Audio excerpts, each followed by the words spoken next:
Hey schools out there, you want to motivate your students to do better? Why not take a page out of this anime? You might actually learn something.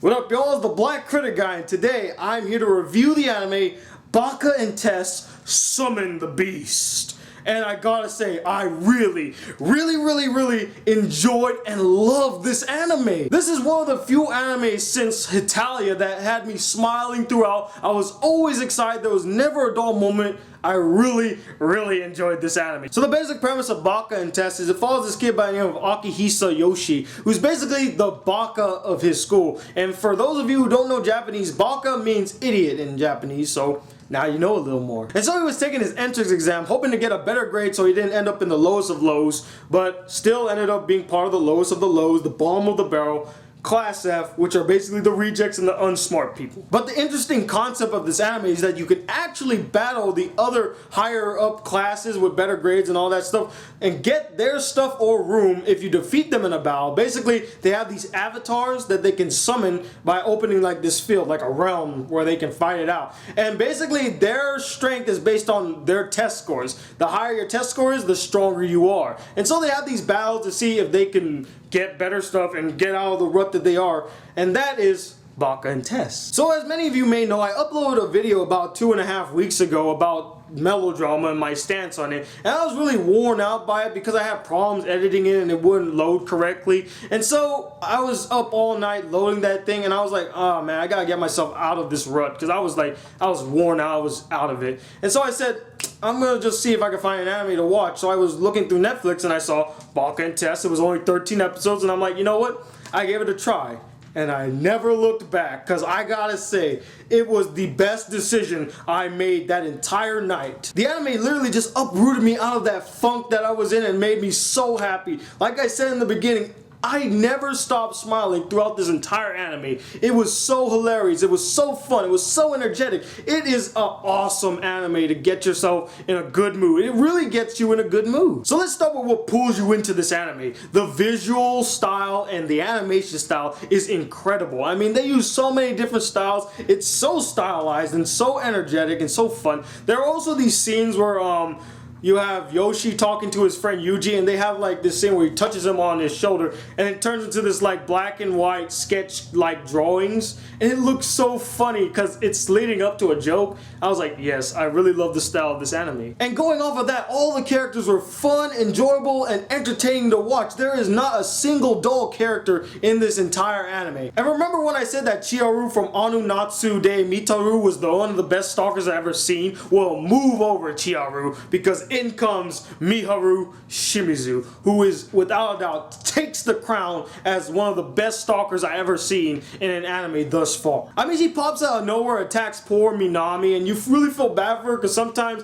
she will sacrifice herself and then they will both end up in the remedial class together, and now she's stuck with her for like couple of hours. And speaking of the remedial class, in comes this character known as Iron Man, who pops out of nowhere when, you know, when they're fighting and their points go all the way down to 0. He pops out of nowhere and says, everyone who lost, come with me, we're going to take a remedial class. And they're all like, no! He was so entertaining and so fun to watch, and he's powerful as crap. I mean, you just got so many fun characters in the show. You got Yoshi the idiot, you got his two love interests, Mizuki, who's a very gentle, kind girl who would have ended up in the A class if she didn't fate during her entrance exam. You got his other love interest, Minami, who's this flat-chested tomboyish girl who beats the crap out of him. You got his best friend Yuji, who always gets him into crap, but he's always calm and prepared to do whatever it takes. You got his other best friend Hideyoshi, who's actually a guy, but they always mistake him for a girl because he sort of looks like a girl and he looks just like his sister, but they keep playing the fact like, oh, I'm actually a guy, even though he kind of hides himself like this. You also got his perverted friend Kota. You got Yuji's sort of love interest who actually gets jealous a lot and is sort of a stalker in her own way, Shuko. You got the FFF Inquisition who all get jealous that other people are happy when they're not, and you got Akko, who's basically this big tease.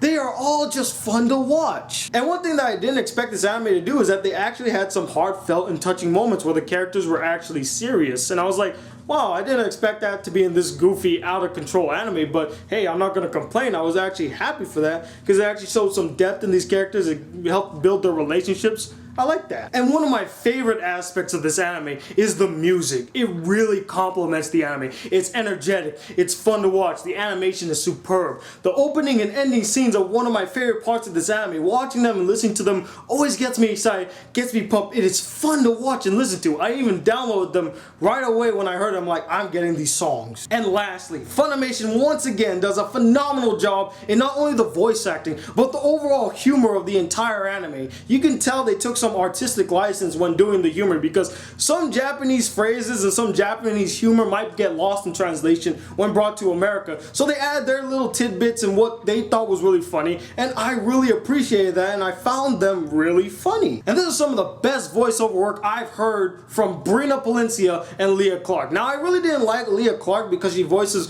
one of my least favorite anime characters of all time, Eri, and also I didn't really buy her when she played like very quiet and cutesy girls. She really embodies a characteristic of a very loud, very eccentric, very energetic girl, which she plays here in Minami, and I really liked her voice acting in it. And then Brina Palencia, when she does her fluctuation with her voice when she's a guy, it sounds like a younger guy, and when she does the fluctuation when she sounds like a girl, she sounds like a girl, and I thought she did some excellent work in this anime. Now, I did have a few problems with this anime. The biggest one for me was actually the battle sequences. They weren't as engaging and as intense as I wanted them to be. I mean, it's a cool concept to be able to summon your avatar in the hallway and have a duel, but it was just not engaging or intense. I mean, you have the characters just like, go! And at the bottom of the screen you see the little avatar things fighting, and it just like 5-second duels. It wasn't engaging or intense. Another sad thing about this anime is because of its short length, we missed out on some interesting and promising side stories. Like, we get to see Minami's sister, who actually met Yoshi prior to her appearance, and they said that that was a story for another day. I really would have loved to see that story. It would have been entertaining. I really would have loved to see more relationship development between Yoshi and his sister. We got a couple of scenes,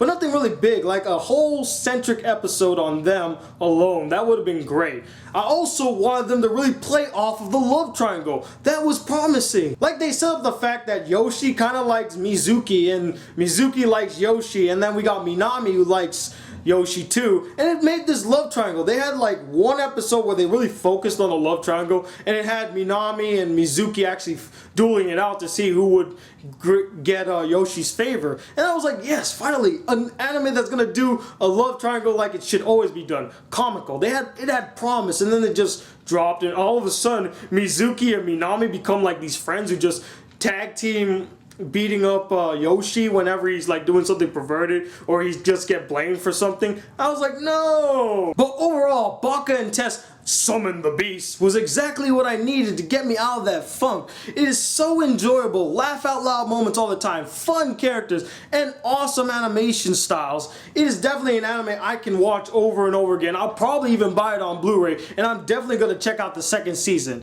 And that's why I'm going to give this anime a 4.5 out of 5 stars. It is a near perfect anime, and I highly recommend if you love random comedies, if you love comedies in general, check this out. But anyway, what did you guys think of this anime? Did you really like it a lot? Did you not find it interesting at all? And let me know, what is your favorite random comedy anime? Comment below and let me know. Anyway, I'm the Black Critic Guy, bridging the gap between movies and anime reviews. Till then, peace, YouTube.